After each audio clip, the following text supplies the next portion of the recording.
Hi, this is Will Page, co-presenter of the podcast Bubble Trouble with Richard Kramer, the former chief economist at Spotify and the author of Tarzan Economics. You're listening to Your Morning Coffee podcast with my friends Jay Gilbert and Mike Etchart. Weekly music news for the new music business. From Billboard, pop stars aren't popping like they used to. Do labels have a plan? From Pitchfork, a guide to fan organizations funded by the ticketing industry. And Dustin Blocker and key takeaways from the Making Vinyl conference. And Jay, that's not all. Let's be honest. There's so many more things we are going to cover. There's so many things we've been covering before we even got going and started our show today. So we are glad you're here, we being Jay and myself. And with that, without further ado, let us push the play button right about now. Stand by for transmission. This is London calling. Wake up! The revolution is at hand! Your morning coffee is on the air. On the air. On the air. On the air.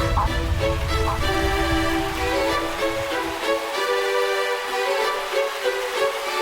Standing by.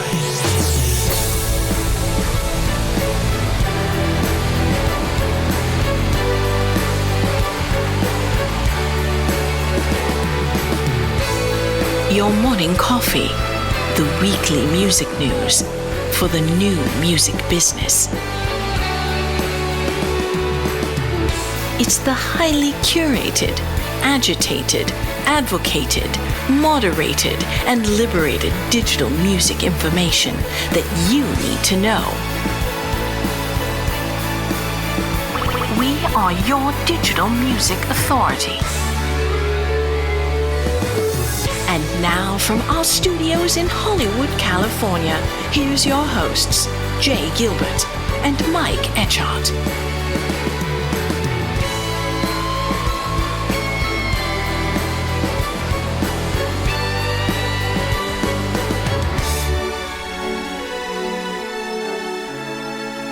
Jay, so good to see you. It has been good to see you all afternoon because it seems like we've been here chatting all afternoon. We have. So many We've different been talking things. for well over an hour, but there's so many things to talk about. It's been such an amazing week. You and I have some really exciting things to share with our audience in the coming week. We have a special episode. We're not going to, spoil it yet, but we have some incredible guests for our 3-year anniversary show, which is coming up.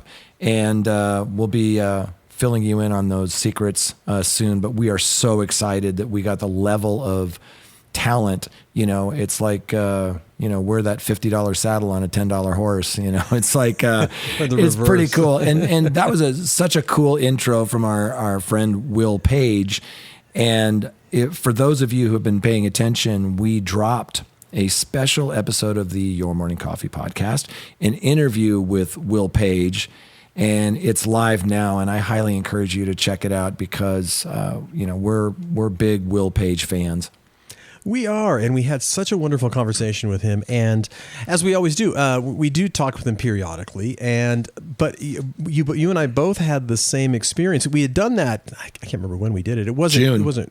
It was back in June, yeah. And then you go back and you listen to that, and you're like, because I kind of put it together, and I'm like, wow. That was a great line that Will just said. Gosh, that was a great line what a great point Will just made. I'm listening to it again with fresh ears, and it was really fantastic to chat with him and his insights and the level with which he pays attention to stuff that is just, and we've talked, I jokingly admit that I have a degree in economics, but it's been 30 years since I've had a class in economics. And, he is an economist and he is the real deal. And you and I both talked about how much we love the book Freakonomics. And it's this book that came out a number of years ago. If you haven't read it, it's a hoot. It's a great book.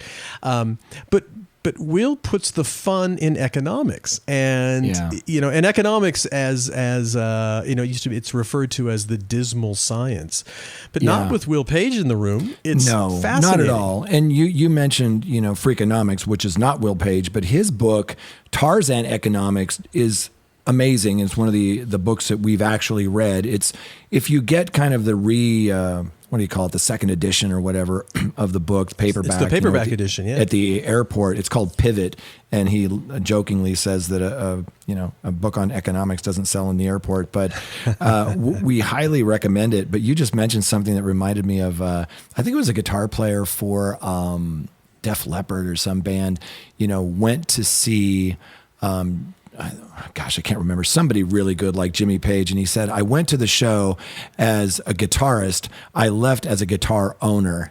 Right. Yeah. And that's how we feel sometimes with Will Page. It's like we get to sit at the big kids table and there's always something we can learn. He gave us a really clear picture of the value of the entire music ecosystem. He talked about his herbivores and carnivores. You asked him some really interesting questions about vinyl and pricing. Man, it was just such a great conversation. It really was. Glocalization. Of course, we talked user-centric versus pro-rata. And it was just a great conversation. Hopefully everyone enjoys it as well. And what I meant to say with the whole thing about Freakonomics is that if you've read Freakonomics, it's kind of the application of economics to things that you wouldn't associate thinking economics can be used to tease out information and data and things like that. And it's a really entertaining book. And they have a great podcast too. That Freakonomics podcast is still one of my favorites. And what it taught me, and something that Will has reinforced with us, and you understanding economics much more than I do, is that economics sounds like it's about math or about money. And what you guys have taught me is it's really more about human behavior and incentives and why we do the things we do. And I can't recommend his book more. It is just such a great read. And Will jokes around that, and it's probably a fact, that 80% of books that are purchased aren't necessarily read. And right. We talk about that on the vinyl side, that half the vinyl isn't cracked open or they don't own a turntable. And this is one of those books that I told Will, I said, I actually read your book and I really enjoyed it. Well, and as he said in the interview, we're talking about the pricing of vinyl, and he said he thinks there's room further to go, higher prices for vinyl, and he explains why. So hopefully everyone gets a chance to check it out and enjoy it as much as we enjoyed chatting with Will. And Will's got a great sense of humor, and he swears a little bit, and he's just got a great perspective. So we had a fabulous time. Speaking of podcasts, Jay, you've got another couple new Behind the Setlist podcasts coming out. Oh, yeah, thanks. We do have a couple of really good ones. Two people that I just absolutely love, and I was so thrilled to be able to sit down and have conversations separately with each, Glenn Peoples and I. The first one was Grace Potter, and her new album is so good.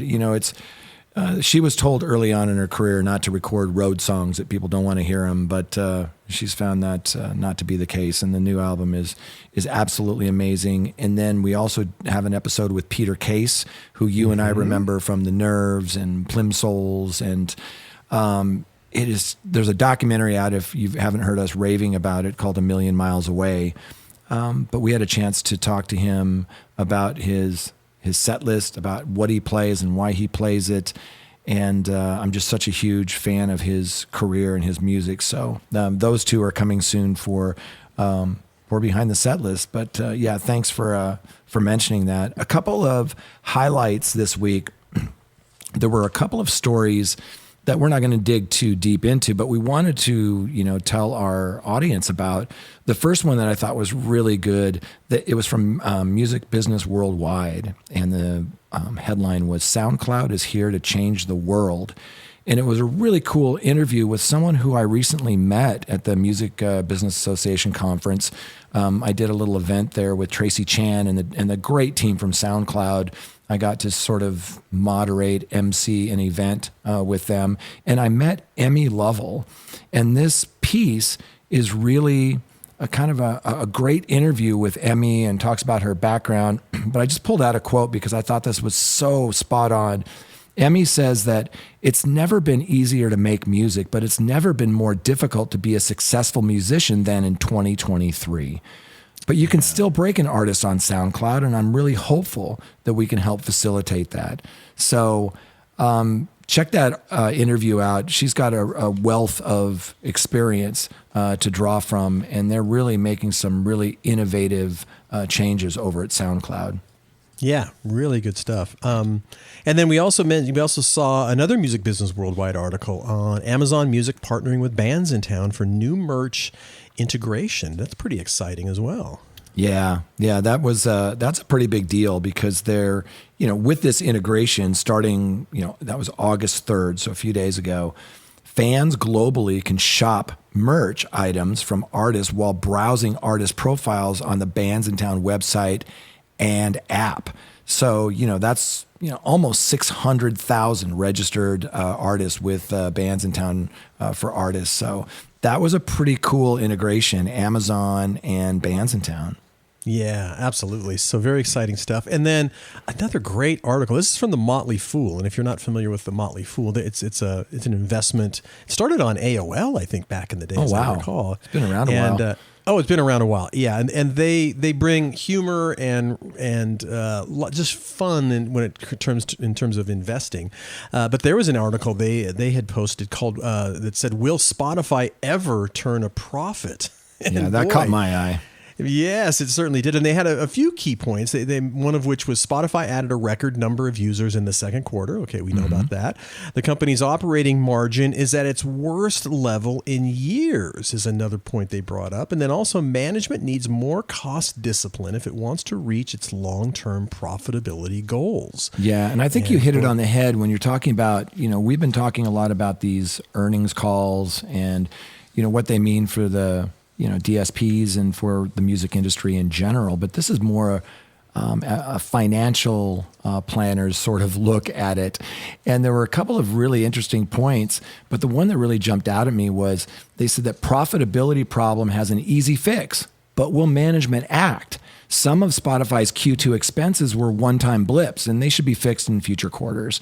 There were around $150 million worth of expenses in the quarter, basically related to layoffs and its real estate optimization plan.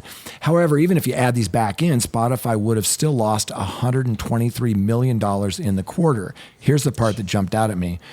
So why can't a company with over 500 million users generate a profit? It's simple. There are too many employees for its gross profitability. Even after laying off a total of 800 employees this spring, Spotify still had around 9,500 full-time employees and generated $3.2 billion in gross profit over the last 12 months. In contrast, Netflix had 12,800 full-time employees and at the end of 2022 generated $12.5 billion in gross profit over the last 12 months. That is 4 times the amount of gross profit, but only 1.3 times the number of employees.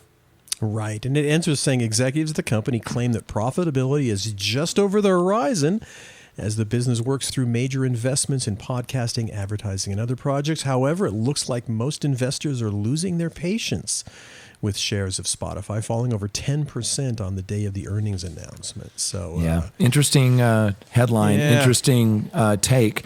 And then if you really want to dig into what's going on with these earnings calls and what's going on with the DSPs and not just the DSPs, but a lot of tech and music companies, check out Glenn Peoples' The Ledger.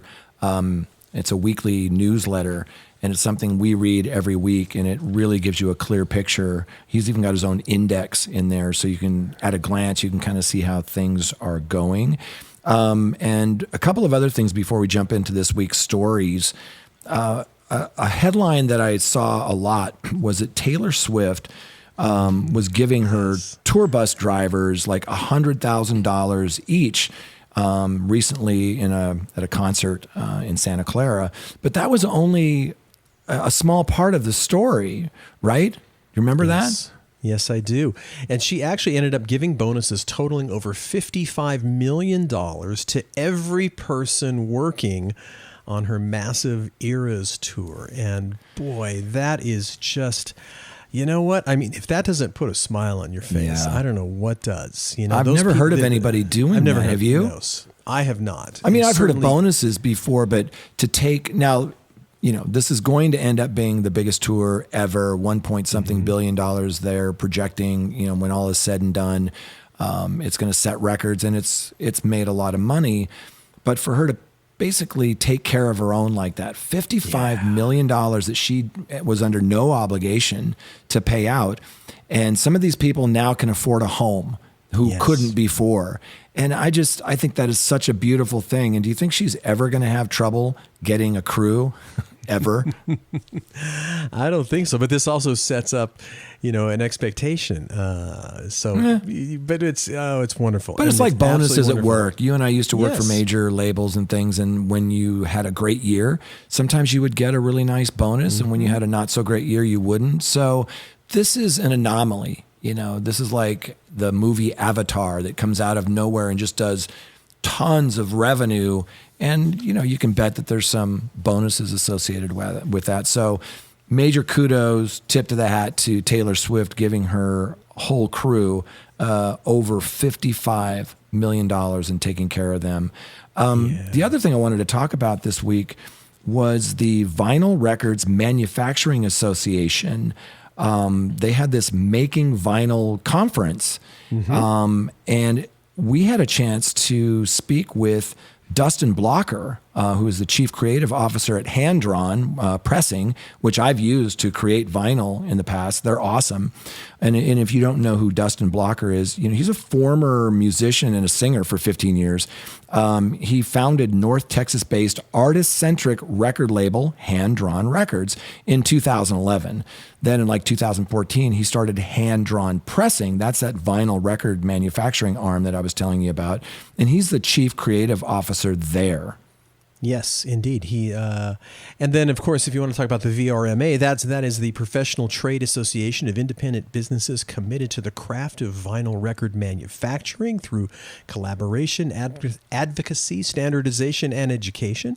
The association serves to advocate and promote the vinyl record manufacturing industry while providing the latest and most accurate information to the industry at large. The association offers a forum for member companies to engage in ongoing discussions and provide external communication concerning various issues and opportunities related to other new technologies that may emerge in the future. And that particular event moves around. I think it was just in Minneapolis, but I saw it in Los Angeles actually. Pre-COVID, I went to that event, and it's really fun and it's fascinating. I'd like to go, especially now. So, without further ado, I had a chance to actually talk with Dustin this last week and kind of ask him about that Making Vinyl conference. Like, tell me about it. What did you learn? Here's what he said. Dustin, thanks for joining us. You just wrapped up the Making Vinyl conference. What were some of the key takeaways? Yeah, absolutely. So, it's great to see the market continue to grow. It's going to grow another, it looks like almost 20% again this year, which is absolutely crazy. It's about 12 years of growth. And there's about 175 plants on the planet now. So a lot of options for customers, which is great. And then the big one is really post-COVID, timelines have finally gotten back to normal and stable. So, I run a plant, of course, in Texas as well. And this time last year, we were booked for 9 months out, just turning away orders. And now we're down to about 8 to 12 weeks turnaround time. So, yeah, that's been the biggest one. Yeah, nice to hear from Dustin. And again, I still pinch myself because you and I were there when vinyl was being shoved out the door with just no fanfare, with no sentimentality at all. We have moved on. No more vinyl, no more cassettes. It's all about compact discs. And yet, if you would have told us then that in 20 odd years, we'd be still talking, more than 30 odd years, we'd be talking about the resurgence of vinyl, we would have laughed you out of the room. Yeah. And yet here it is. Yet here it is, and it's not going away anytime soon, and it's growing.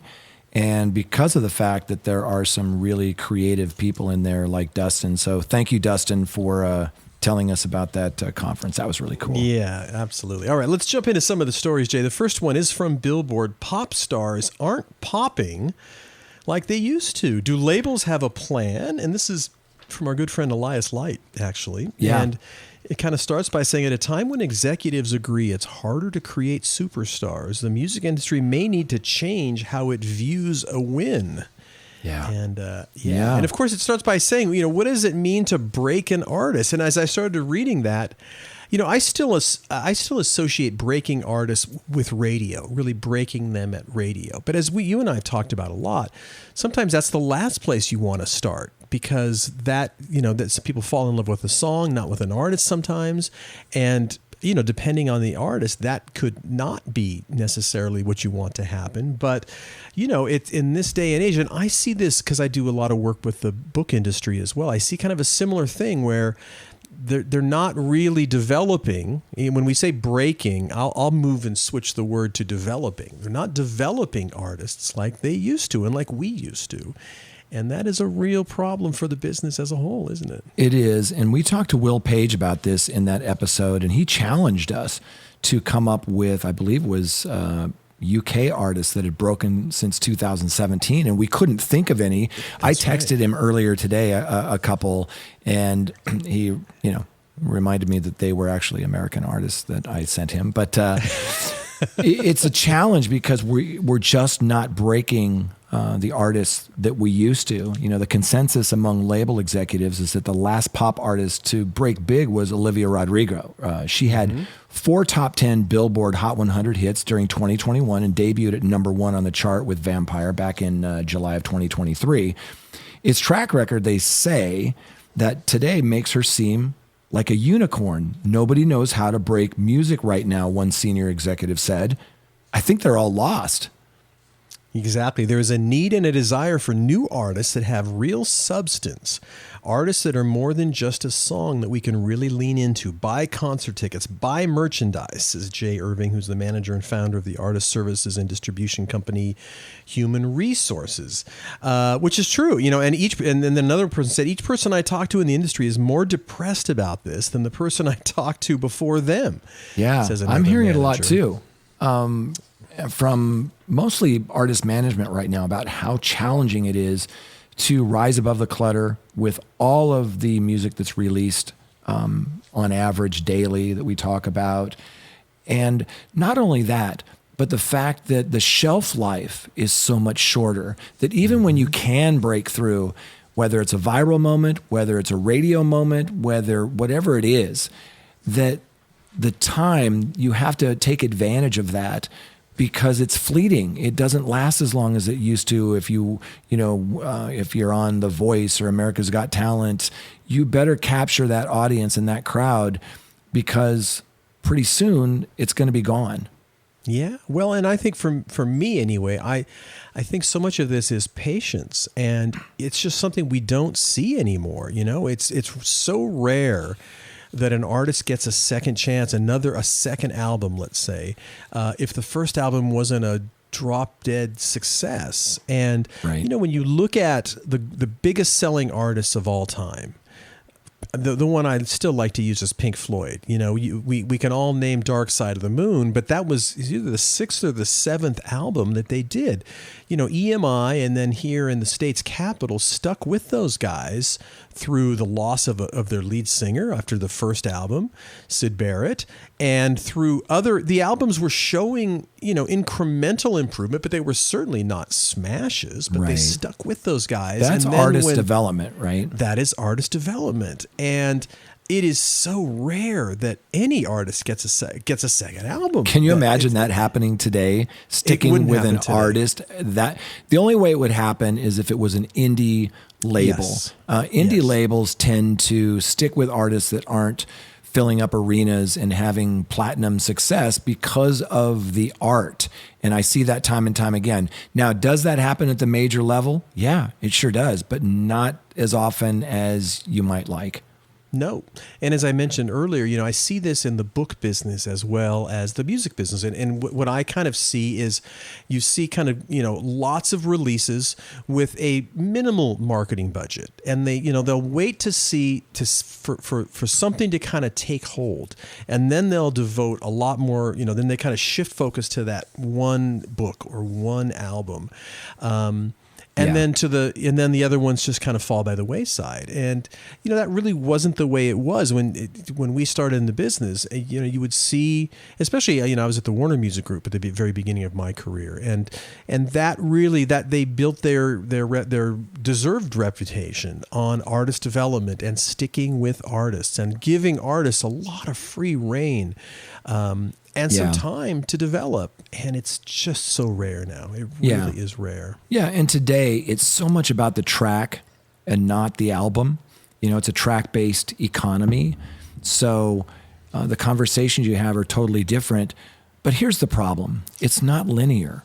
And it's expected to be. And what I mean by that is you may have an artist that has a decent debut, and then the next track they put out, they're expecting it to do more. And then the third track, it's supposed to do more. But it rarely works like that. It's more undulating, right? It varies so much. And there's also things like they talk about the decline of mass media like radio and the unpredictability of TikTok. And Elias points that out in this piece. And some people attribute the feeling of industry inertia to the exhausting intensity of competing for attention in a world where gamers and influencers, they wield as much clout as music artists, if not more. Yeah. No, absolutely. Well, and then interestingly enough, you're seeing kind of conversations about lessening the dependency on superstars because we're not developing superstars. There was a part of this that Steve Cooper, former CEO of Warner Music Group, said last year that they've reduced their dependency on superstars, that the company had taken steps to lessen their dependency on superstars. One way the major label have done this is to step up signings with the goal of spreading growth across a larger number of artists rather than relying on a few tentpole acts. And that's interesting because that's historically, in our era, really what kind of kept the doors open, right? You need to have those superstar acts that help fund and provide an environment where you can invest in some of these newer developing artists. Right. And that's the thing in the music industry that drives people outside of the music industry crazy, because we create a product and then go try to create a demand. And that's the opposite of what most businesses do. And to your point, they may sign a dozen artists before they have one that has positive ROI that pays for the marketing and promotion of those other records. And it's a tough business to be in. It's got like a 93% failure rate if you're just talking about ROI. So, and plus, when you don't have the revenue that you bring in from, let's say, back in the day, it was cassettes and vinyl, and later it was CDs and then downloads. In streaming, there's less revenue for most developing and middle class artists. So you have to kind of take a look at what is success? Today, what is breaking an artist? And they talk about Taylor Elitzer, co-founder of label and management company God Mode. And she works with a rapper named JPEG Mafia. And she says that this rapper hasn't had a traditional hit in a commercial sense, but even so, his business is enormous. We sold 15,000 vinyl records from his web store in 24 hours. He sells 7 figures in merch. Now, in my mind, that artist is broken. They've broken through. They're successful. But it's different because now we have all these little sort of niches, and you have to celebrate those little victories. What is it for you? Is it financial? Is it playing larger cap rooms? What is your definition of success? Right. And for me, as a fan of music, it's not a radio hit out of the box, certainly. In fact, like I keep saying, sometimes that's the worst thing. You don't want somebody to fall in love with a song of yours.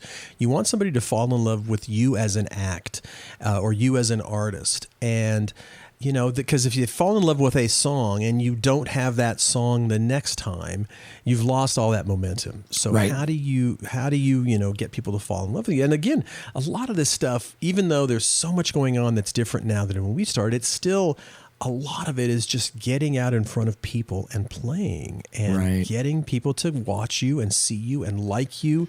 And that's, and we're not developing these stadium acts. Like, that's the real thing that I think is just surprising is who's a big act that's really doing big stadium business that's been developed in the last 3, 4, 5, 6, 7, 8 years. Yeah. Not many. My business partner, Jeff Moscow, and I were talking about that this morning. He was talking about Doja Cat and Kid Laroi and a few of those. And it's not like it's completely a dry desert, but you're right. It's few and far between.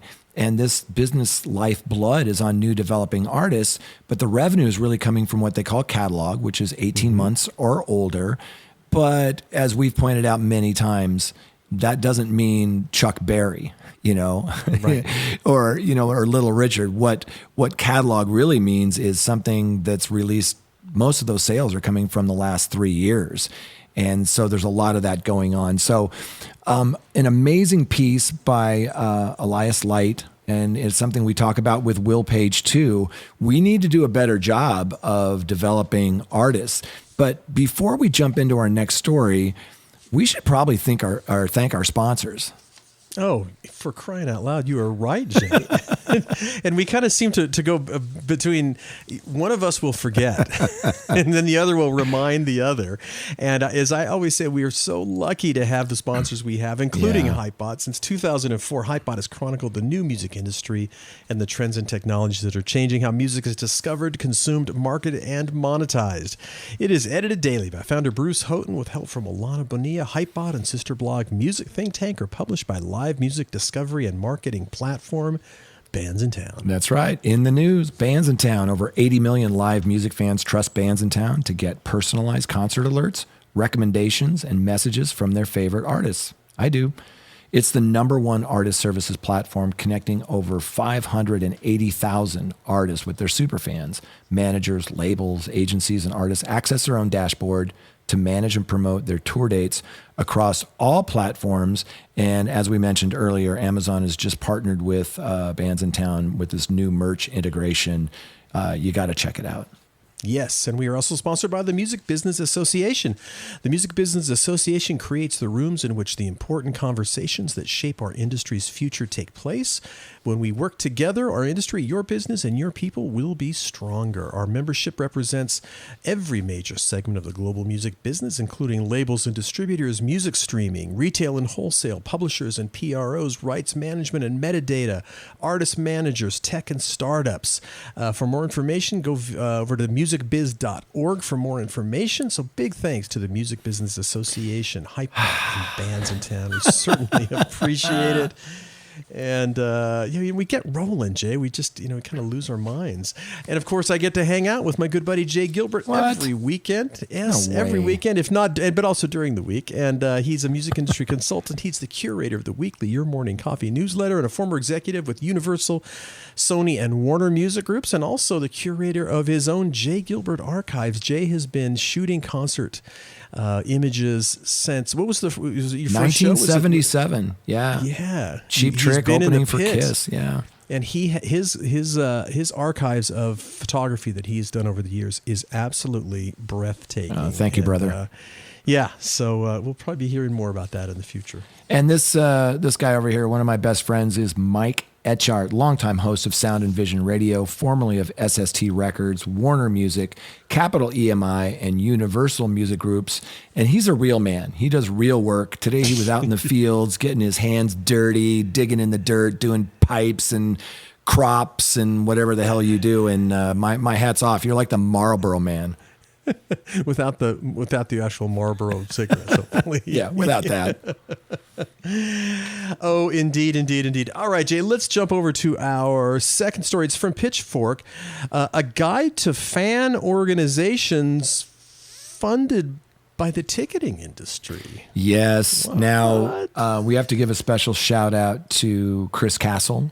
We are big Chris Castle fans here. We read Music Technology Policy, and every once in a while we actually get to have a cup of coffee with him. By the way, I think he's going to be here in October, and I told him that you and I will buy him lunch.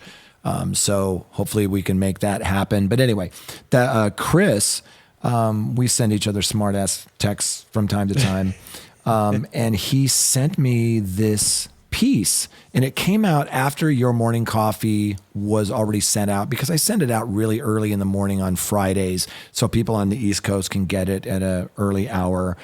And so I missed it. Anyway, it's by Mark Hogan over at Pitchfork. And as you said, the headline is a guide to quote unquote fan organizations funded by the ticketing industry. And it says the Ticket Buyer Bill of Rights Coalition is influencing policies surrounding concert tickets, but its member organizations are funded by the likes of StubHub. I was stunned when I was reading the headlines and then sort of digging in and texting with Chris, like, is this for real? Yeah, it says before bots and StubHub, before many states softened scalping laws and the internet turned ticket buying into a strategy game, nabbing a seat for your favorite artist's upcoming tour was easier, or at least a lot more straightforward. There are now 1,000 small decisions that get made around how ticketing works for everyday fans, but very few of them are in the hands of consumers. To make matters worse, the biggest players in the game, Ticketmaster and parent company Live Nation, along with top ticket reseller StubHub, have for years now used the front of nonprofit groups professing to represent fans. Even these groups' names are laughable: the Fans First Coalition and the Fan Freedom Project, respectively. Ooh, yeah, and goodness, we'll dig into some of them that they identify here. But Mark goes on to say that these days Live Nation backs an initiative called Fans and Artists, insisting on reforms. Fair, get it? As part of a coalition that includes Universal Music Group and major talent agencies. Their top priority is giving, quote, artists the right to decide how their tickets can be sold, transferred, and resold, end quote. Perhaps unsurprisingly, despite Ticketmaster's own resale program, that goal runs counter to the interests of professional scalpers. Mm-hmm. There are also a number of other organizations claiming to prioritize the interests of ordinary fans while drawing money from ticket resellers. As legislation moves forward to avoid a repeat of Taylor Swift's Eras Tour headaches, the Ticket Buyer Bill of Rights Coalition, which is an umbrella group of, in quotation marks, consumer advocacy groups, according to concert trade publication Pollstar, has been active in shaping the debate in Congress. And yet Pitchfork can report that the coalition's 5 members, the Consumer Federation of America, Fan Freedom, National Consumers League, Protect Ticket Rights, and Sports Fans Coalition, have all received some degree of financial support from the scalping business. Oh, boy. It may or may not be a coincidence that this Bill of Rights prioritizes the guaranteed ability to resell tickets at any price. And then they say in parentheses, it says other potential fixes, such as a ban on the sale of speculative tickets where scalpers list tickets they don't already own, are conveniently absent from the discussion. Oh, the plot thickens. So, yes, while Protect Ticket Rights posts clearly on its website that it's backed by the National Association of Ticket Brokers, other groups in the coalition aren't so obviously linked to the multi-billion-dollar ticket resale industry. This matters because all of the Eras Tour political hoopla, the nitty-gritty of lawmaking, is complicated. It would be all too easy for Congress to declare victory and pass a bill that fails to address the issues of either skyrocketing ticket prices or infuriating ticket buying experiences. Right. They go on to say, instead, we need a fix that balances the needs of artists and actual fans, not Ticketmaster or ticket brokers. But in the meantime, it's good to know who's funding the groups that are advocating for consumers, in quotation marks, in the ticket debate. Here's a quick breakdown of which consumer advocacy groups back the Ticket Buyer Bill of Rights and which resellers fund them. Okay, I'll take the first one. Sure. National Consumers League. The funders of National Consumers League include StubHub and Vivid Seats. Founded in 1899, this nonprofit advocacy group is the nation's oldest consumer organization. I didn't know that. It takes a stand on issues from child labor and privacy to food safety and medication reform. Interesting. Then there's the Fan Freedom Project, which funders include StubHub, launched in 2011 by StubHub's then owner, eBay. This nonprofit advocacy group has long argued against restrictions on ticket resale, maintaining that it is supporting basic consumer protections. No one should be able to tell you what you can do with your ticket after you buy it, the Fan Freedom Project website reads. That's up to you, the fan. Yeah, the next one is Protect Ticket Rights. Protect Ticket Rights. The funders of that group include National Association of Ticket Brokers. Launched in 2016 by the National Association of Ticket Brokers, this initiative has always called for a, quote, open, transparent, and competitive market, end quote, where ticket holders have the right to purchase, sell, give away, or otherwise transfer their tickets. Its website continues, our work is possible thanks to the professional ticket selling companies of NATB, which support market reform that improves the fan ticket buying experience. Oh, God, this just is so depressing, Jay. Then there's the Sports Fans Coalition. The funders include StubHub, billed as a grassroots sports fans advocacy organization. This nonprofit group was founded by former Clinton and Bush administration staffers in 2009.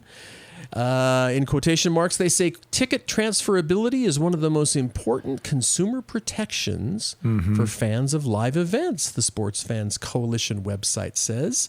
Ticket transferability refers to the ability to resell tickets, as you may know, which of course is also pretty important for professional resellers of tickets. Yeah, you sensing a theme here? And then I think this is the last one. Yeah, the last one, and certainly there is a theme here, is the Consumer Federation of America. And the funders of that include Protect Ticket Rights, Fan Freedom. Established in 1968, this nonprofit advocacy group speaks out on issues across the U.S. economy, from banking, credit to product safety. CFA's Director of Consumer Protection, Aaron White, recently championed ticket transferability, there it is again, in a social media post saying, quote, consumers should be able to do what they want with the tickets when they buy them, end quote. Ooh, yeah. Yeah, well, thanks to Chris Castle for passing this along, I think. I got so depressed after I read it. It's like, yeah. Oh, yeah. Well, you know, it's nice to just have some clarity and some honesty and, you know, about who's really behind these groups. And before we say goodbye today, we always rave about Glenn Peoples' weekly newsletter, The Ledger. And if you subscribe to Billboard Pro, you can kind of click on that newsletter, which is free, by the way. You can click on that and get kind of the full story, goes a little bit deeper. And this week, I wanted to pull it out, and you and I were talking about this earlier, so I wanted to just kind of shine a light on this. The headline was 3 takeaways about music streaming from recent earnings reports. And it says subscriptions remain strong and music is highly undervalued, according to Deezer CEO Geronimo Folgera. So I thought it'd be kind of interesting to go through those 3 takeaways that Glenn points out. Yeah, so the first one is the subscription market is holding up well. Spotify beat expectations for both monthly active users, that's MAUs, and subscribers, aided by improved retention. Sorry, I have to turn the page. And marketing efficiencies, the company explained in its July 25th shareholder presentation. Spotify's premium subscribers grew 17% year over year to 220 million, beating its guidance of 217 million. Spotify's MAUs increased 27% year over year to 551 million compared to guidance of 530 million. Yeah. Universal Music Group attributed subscriber growth in its recorded music segment, 13% in the second quarter and 11.6% in the first half of the year, to broad-based growth in subscribers across all major global platform partners. Yeah. Reservoir Media CEO, Jay, good luck with that one. Yeah, it's Gulner. Korosahi.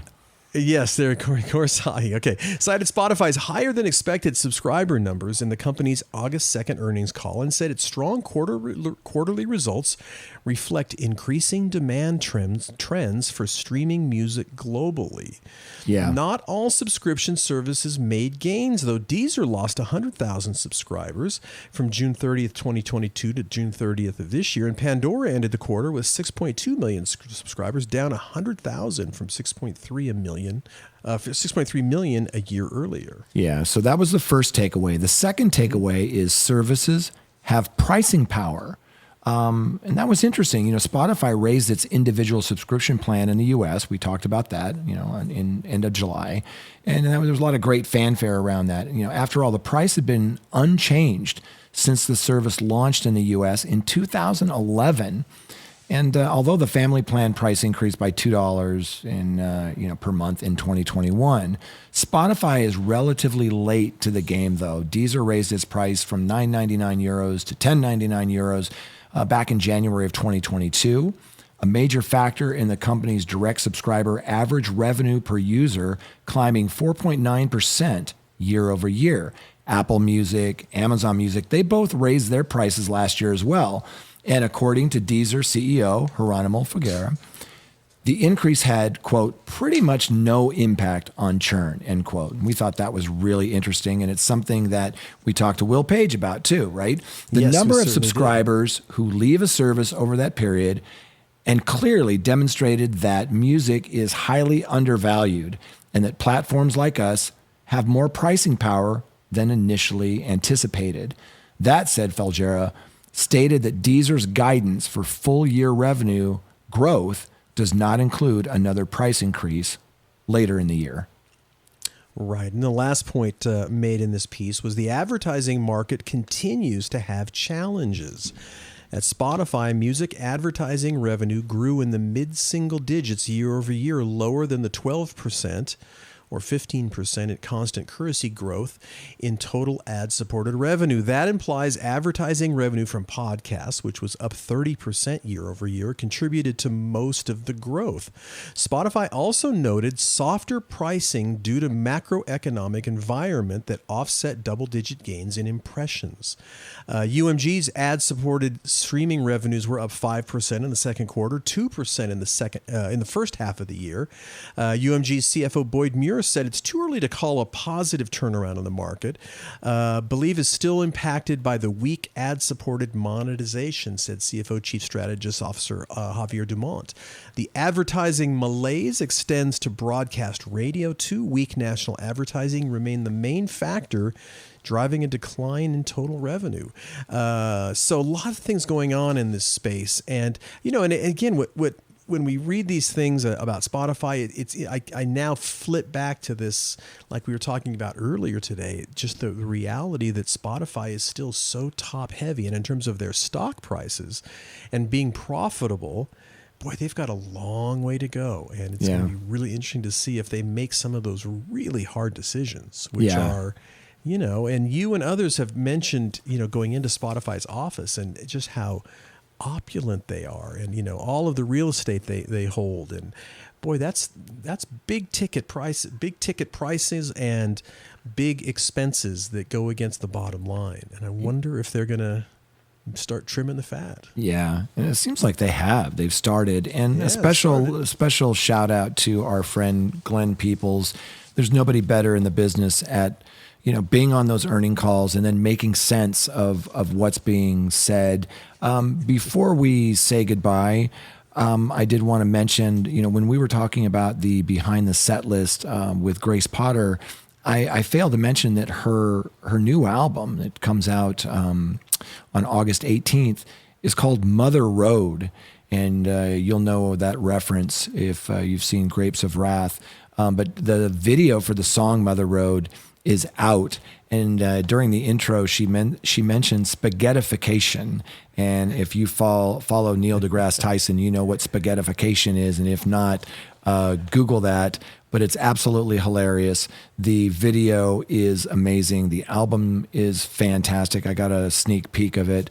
Again, Grace Potter, Mother Road, comes out August 18th. Awesome. And on that note, we're going to wrap it up. So we want to thank everyone for listening in today. We also want to thank our sponsors, the Music Business Association, Hypebot, and Bands in Town. We are forever grateful to them, and to you, the listeners. So big thanks. We will come back again next week. Yes, we will, because we are headed for our 3-year anniversary. Hard to believe. We are very excited to do our... Well, I can't tell you what we're going to do, but you'll find out. So on that note, thanks for listening. We'll see you next time on the Your Morning Coffee Podcast.